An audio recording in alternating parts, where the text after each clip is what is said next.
নন redox বিক্রিয়া, অর্থাৎ এখানে ইলেকট্রনের কোনো আদান প্রদান হবে না, এরকম বিক্রিয়াও কি হওয়া পসিবল? অবশ্যই পসিবল, যেখানে ইলেকট্রনের কোনো আদান প্রদান না হওয়া সত্ত্বেও রাসায়নিক বিক্রিয়া সম্পন্ন হচ্ছে। সো সেগুলোকে আমরা কি বলতেছি? নন রিডক্স বিক্রিয়া। অর্থাৎ নামের মধ্যেই কিন্তু আমরা দেখতে পাচ্ছি এই যে আমার নন রিডক্স বিক্রিয়া, নামের মধ্যেই আমরা দেখতে পাচ্ছি ইলেকট্রনের কোনো আদান প্রদানও হয় না, জারণ সংখ্যারও কোনো পরিবর্তন হয় না। মূলত জারণ সংখ্যার কোনো পরিবর্তন হয় না, এইটাই হলো বোঝার সবচেয়ে সহজ উপায় যে এখানে ইলেকট্রনের কোনো আদান প্রদান হচ্ছে না। আচ্ছা, এখন আমরা বিভিন্ন প্রকারের নন রিডক্স বিক্রিয়া নিয়ে কথা বলবো। প্রথমে প্রশমন বিক্রিয়া, নিউট্রালাইজেশন রিঅ্যাকশন।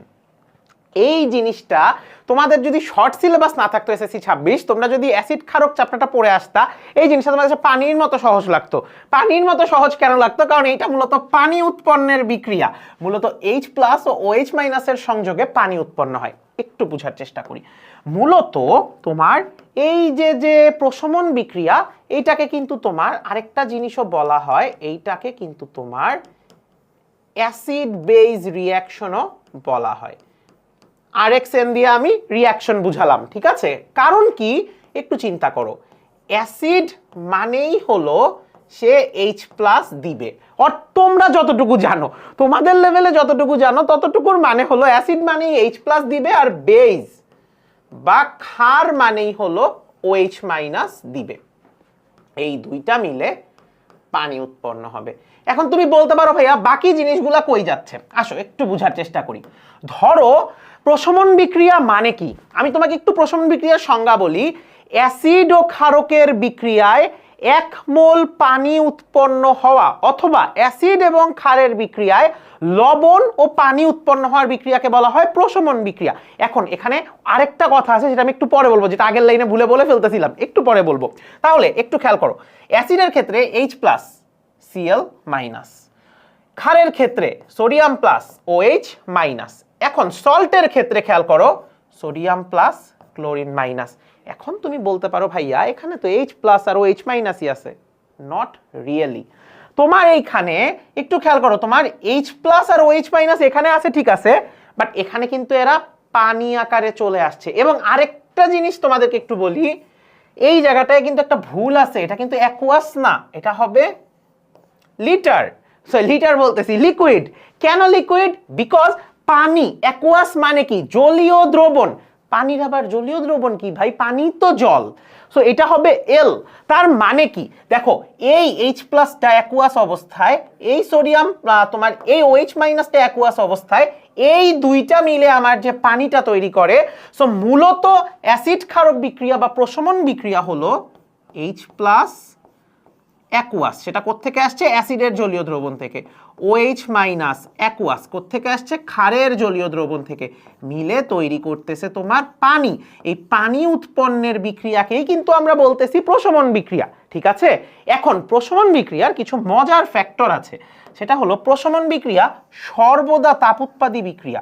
চাইলে একটা এক্সট্রা ইনফরমেশন মনে রাখতে পারো, আমরা যেমন প্রশমন বিক্রিয়া সর্বদা তাপ উৎপাদী বিক্রিয়া, দহন বিক্রিয়া সর্বদা তাপ উৎপাদী বিক্রিয়া, ওই জিনিসগুলায় আমরা একটা জিনিস একটু মিস করে গেছি মোস্ট প্রবাবলি। দহন বিক্রিয়ায় তোমাদেরকে একটা জিনিস কিন্তু বলা হয় নাই, প্রতিটার সাথেই কিন্তু প্লাস তাপ। দহন বিক্রিয়া সর্বদা তাপ উৎপাদী বিক্রিয়া, সেভাবে প্রশমন বিক্রিয়াও সর্বদা তাপ উৎপাদী বিক্রিয়া। এখন ভাইয়া তাহলে সর্বদা তাপ উৎপাদী বিক্রিয়া মানে হলো প্রশমন বিক্রিয়ায় সবসময় কোনো না কোনো তাপ উৎপন্ন হবেই হবে। প্রশমন বিক্রিয়ায় যে তাপ উৎপন্ন হয় তাকে বলা হয় প্রশমন তাপ। চাইলে মনে রাখতে পারো, প্রশমন বিক্রিয়ায় বা অ্যাসিড ও ক্ষারের বিক্রিয়ায় 1 মোল পানি উৎপন্ন হতে যতটুকু তাপের প্রয়োজন হয় বা যতটুকু তাপ উৎপন্ন হয়, 1 মোল পানি উৎপন্ন হতে যতটুকু তাপ উৎপন্ন হয় তাকে আমরা প্রশমন তাপ বলি। কারণ কি? প্রশমন বিক্রিয়া সর্বদা তাপ উৎপাদী বিক্রিয়া, এর অপর নাম অ্যাসিড ক্ষারক বিক্রিয়া। এখন আরেকটা ইম্পর্টেন্ট লাইন, এই লাইনের আবার কি মানে ভাইয়া? এইটা আবার কোত্থেকে উঠে আসলো যে অ্যাসিড ও ক্ষার উভয়ই তীব্র হলে ডেল এইচ এর মান -57.34 কিলোজুল। কেন? হোয়াট ইজ তীব্র? আমি যে বলতেছি অ্যাসিড ও ক্ষার উভয়ই তীব্র, অর্থাৎ স্ট্রং অ্যাসিড স্ট্রং বেস, এই কথাটা কোত্থেকে আসতেছে? স্ট্রং মানেই হলো স্ট্রং মানেই হলো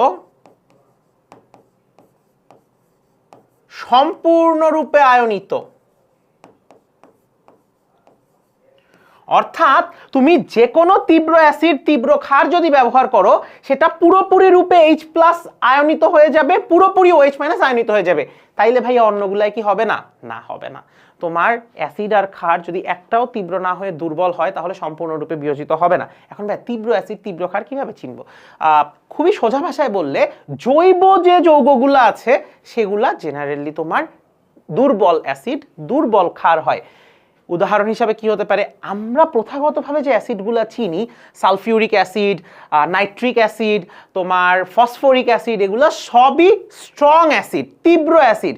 তাইলে দুর্বল অ্যাসিড কি? কার্বনিক অ্যাসিড, অ্যাসিটিক অ্যাসিড বা ভিনেগার। আচ্ছা, দুর্বল ক্ষার কোনটা? Ammonium hydroxide. তীব্র ক্ষার কোনটা? Sodium hydroxide, potassium hydroxide, magnesium hydroxide, calcium hydroxide, এগুলা।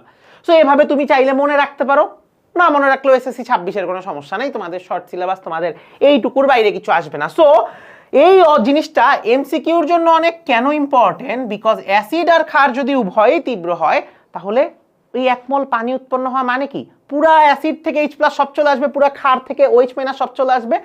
ওই প্রশমন তাপের ভ্যালুটা হলো ফিক্স -57.34 কিলোজুল। আমি যদি আরেকটু স্পেসিফিক্যালি লিখি, এই ভ্যালুটা হলো অ্যাকচুয়ালি -57.34 কিলোজুল পার মোল। মানে কি 1 মোল পানি উৎপন্ন হইতে এতটুকু তাপ উৎপন্ন হয়। ঠিক আছে, এই জিনিসটা একটু তোমরা মনে রাখো, তাইলেই হবে। এবার আসে তোমার অধঃক্ষেপণ বিক্রিয়া। এইটাও আরেক ধরনের নন রিডক্স বিক্রিয়া, যেখানে কোনো ধরনের কোনো ইলেকট্রনের আদান প্রদান হয় না। তাহলে এখানে হচ্ছেটা কি ভাইয়া? আমি তোমাকে একটু শর্টে বলার চেষ্টা করি।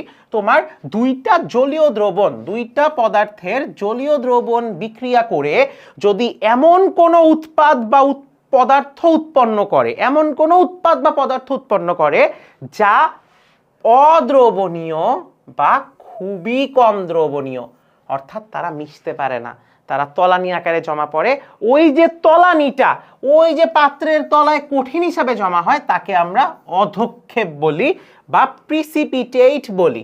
এজন্য এই রিঅ্যাকশনটার নাম প্রিসিপিটেশন রিঅ্যাকশন। খেয়াল করো, এখন এটা নন রিডক্স কিভাবে হয় এটা একটু বোঝার চেষ্টা করি। দেখো, Na+Cl-, silver plus nitrate minus, sodium plus nitrate minus. এখন একটু খেয়াল করি তো, এখানে আমি যদি একটু মার্ক করে বলি, এইখানে আমার দেখো সোডিয়াম ক্লোরাইড, আমার ক্লোরাইডটা অ্যাকুয়াস অবস্থায় ছিল আর আমার সিলভারটা অ্যাকুয়াস অবস্থায় ছিল। এই যে সিলভার আর ক্লোরাইড মিলে এরা কি অ্যাকুয়াস অবস্থায় আছে? এরা একটা সলিড পদার্থ তৈরি করছে। অর্থাৎ সিলভার ক্লোরাইডের সিলভার, সোডিয়াম তোমার সিলভার নাইট্রেটের সিলভার আর সোডিয়াম ক্লোরাইডের যে তোমার ক্লোরাইড, এই সিলভার আর ক্লোরাইড মিলে তোমার একটা অদ্রবণীয় পদার্থ উৎপন্ন করছে, যেটা সলিড বা কঠিন অবস্থায় পাত্রের তলে জমা পড়ে, যেটাকে আমরা অধঃক্ষেপ আকারে চিনি। Same goes for this sodium sulphate, barium chloride. কিন্তু বেরিয়াম সালফেটে গিয়ে এরা সলিড পদার্থ উৎপন্ন করে, যেটাই যে এই সাইন দিয়ে আমরা বুঝাই পাত্রের তলানিতে পড়েছে, এবং সোডিয়াম ক্লোরাইডটা অ্যাকুয়াস হয়েই যাবে। এখানে এই রিঅ্যাকশনগুলোর খুব কমন কোশ্চেন থাকে। আমি যখন বোর্ডের কোশ্চেন তোমাদের সলভ করাবো একটুক্ষণ পর, তখন দেখতে পাবে যে এইখানে দর্শকায়নকে একটু খেয়াল করো, এইখানে কিন্তু তোমার সিলভার আর ক্লোরাইড ওদের কিন্তু অবস্থা চেঞ্জ হয়েছে, কিন্তু সোডিয়াম আর নাইট্রেট, আগেও সোডিয়াম প্লাস নাইট্রেট মাইনাস ছিল, পরেও তাই এখানে দর্শক আয়ন হলো সোডিয়াম প্লাস নাইট্রেট আয়ন। তাহলে পরেরটার ক্ষেত্রেও আমরা একটু বলে দেই, পরেরটার ক্ষেত্রে আমার দর্শক আয়ন একটু খেয়াল করো সোডিয়াম আর ক্লোরাইড, বাকি তোমার বেরিয়াম আর সালফেট মিলে কিন্তু একটা অধঃক্ষেপ তৈরি করছে। সো এটা হলো তোমার সোডিয়াম আর ক্লোরাইড। এই অধঃক্ষেপণ বিক্রিয়া তুমি বলতে পারো ভাই কিভাবে মনে রাখবো? এই অল্প কয়েকটা মনে রাখলে হয়। তারপরও আমি তোমাদের কিছু শর্টকাট বলে দেই, কিছু জিনিস উৎপন্ন হলে বুঝবা অধঃক্ষেপ পড়বে, ঠিক আছে? Aluminium hydroxide, zinc hydroxide, ferrous hydroxide,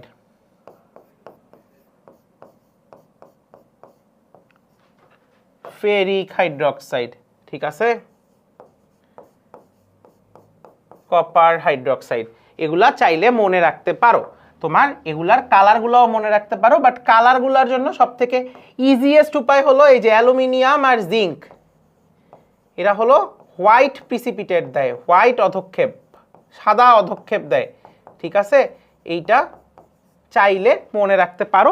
আর এখানে বাকিগুলার কালার চাইলে মনে রাখতে পারো, এটা একটু সবুজ সবুজ দেয়, এটা একটু নীল নীল দেয়, এটা একটু বাদামি বাদামি দেয়, নট নেসেসারি, বিকজ তুমি এগুলা পারলেই তুমি পরীক্ষায় খুব সুন্দর করে অ্যান্সার করতে পারবে। সো অধক্ষেপণ বিক্রিয়া যে একটা নন রিডক্স বিক্রিয়া, আশা করি এটা খুব সুন্দর করে লিখতে পারবে, এবং এটা কিন্তু একটা খুব কমন কোশ্চেন পরীক্ষায় আসা, খুব কমন কোশ্চেন।